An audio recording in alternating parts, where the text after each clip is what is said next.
ఈరోజు ఆంధ్రప్రదేశ్కు సంబంధించిన ఒక పెద్ద బ్రేకింగ్ అప్డేట్ మీకోసం తీసుకుని వచ్చాం. ఏపీలో కొత్తగా 3 జిల్లాల ఏర్పాటుకు ప్రభుత్వం గ్రీన్ సిగ్నల్ ఇచ్చింది. పూర్తి వివరాలు వీడియోలో తెలుసుకుందాం. ఆంధ్రప్రదేశ్లో జిల్లాల పునర్వ్యవస్థీకరణపై ప్రభుత్వం కీలక నిర్ణయం తీసుకుంది.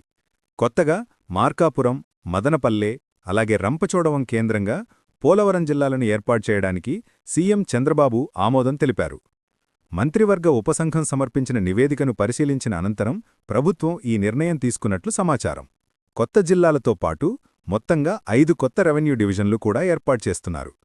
ప్రభుత్వ ఆదేశాల ప్రకారం కొత్తగా ఏర్పాటు కాబోయే రెవెన్యూ డివిజన్లు ఇవి: అనకాపల్లి జిల్లాలో నక్కపల్లి డివిజన్, ప్రకాశం జిల్లాలో అద్దంకి డివిజన్, కొత్త మదనపల్లె జిల్లాలో పీలేరు డివిజన్, నంద్యాల జిల్లాలో బనగానపల్లె డివిజన్, శ్రీ సత్యసాయి జిల్లాలో మడకసిర డివిజన్.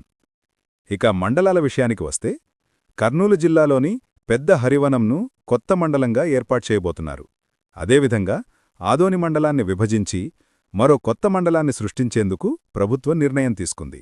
కొత్త జిల్లాలు ఏర్పడటంతో ప్రభుత్వ సేవలు ప్రజలకు మరింత అందుబాటులోకి వస్తాయి. అధికారిక వ్యవస్థలు సమీపాన ఉండటం వల్ల అభివృద్ధి పనులు కూడా వేగంగా జరగనున్నాయి.